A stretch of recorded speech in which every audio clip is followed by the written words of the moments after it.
Hi, it's Ben Light for Page, and this video I'll be reviewing the LEGO Star Wars Imperial Assault Hovertank, set number 75152. Here are the first two minifigs of the set, and the first two minifigs of the set are Imperial Hovertank drivers.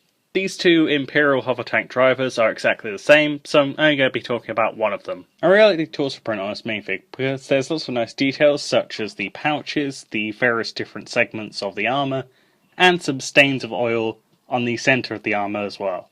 I also really like the helmet that this minifig has, because it's got a really nice intimidating shape to it, and there's some really nice printing on it, such as the stripe at the top of the helmet, the visor, and also the vents on the side of the helmet. One other thing that I really like about this minifig is the printing on the back of the torso, because it's really intricate and it has lots of nice details to it. One small thing that I dislike about this minifig is the use of the angry clone head, because that head has been used with so many minifigs and it's a really generic print that doesn't look particularly good.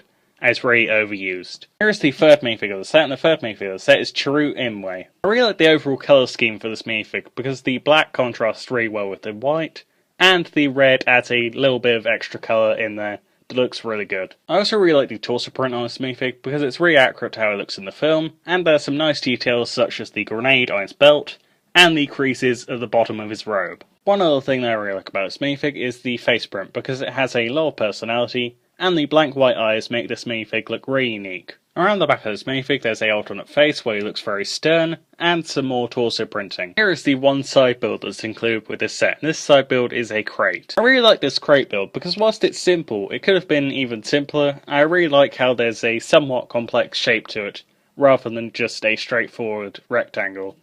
I really like the angles on the side here, and also the two bars on this side and this side are really good as well.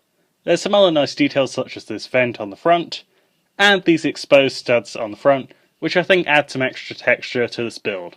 One other thing I really like about this build is the fact that it's really easy to open it. You just grab on one of these bars, either one will do, and then you just lift up, and it's just attached by two studs, which is a really clever way of attaching it, because that means it's easy to take off, but it's really secure once it's on there.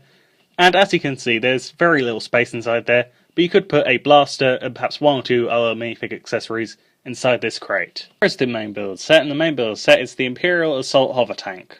I really like the overall design of this tank because it has a really nice symmetrical shape, and it has a lot of bulk to it, which makes it look really intimidating. I also really like the amount of texture that's in this build, because firstly there's the vent texture at the front here, and that's a really good building technique.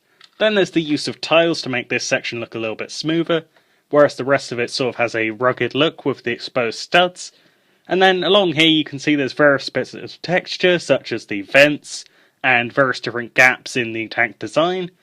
And then back here this is probably the least detailed area, but it still looks somewhat good with some of the exposed studs, and some of the tiled off areas, along with these grill pieces right here and here. And then on this section you can see there's a lot of exposed studs, but they do definitely add a lot of texture to this build. Like usually in builds, exposed studs don't look particularly good, but here I feel like they add to the design in the way that they are implemented. And the overall texture in this design is really good, and it gives it a really nice realistic look, and in general the overall amount of texture is really impressive for a LEGO build. In addition, I really like how much open space there is on the back of this build, because it means there's a lot of space for cargo, and a lot of space for minifigs. And I really like the use of the jumpers, because that means there's lots of spaces for minifigs to stand on the back of this build. This build also has a few features. Firstly, the gun turrets can move. They go up and down to shoot at different targets. I really like this feature because it works really well, and it's a really useful feature to include. The final feature of this build is a pair of spring-loaded shooters. To activate those, you just turn this gear, and then they fire out. I think that's a really great play feature because it works really well, and it's really well hidden into the build. One other thing that I really like about this build is how much space there is in the interior, because it makes it really easy to put minifigs inside this vehicle, and it's just really nice to have a lot of space inside it. Overall, this is a very well designed build, and it has a lot of really nice texture. In addition, there's some really nice features that add to the playability, and overall it's just a really great build. That's it for this review. If you enjoyed this review, don't forget to like and subscribe.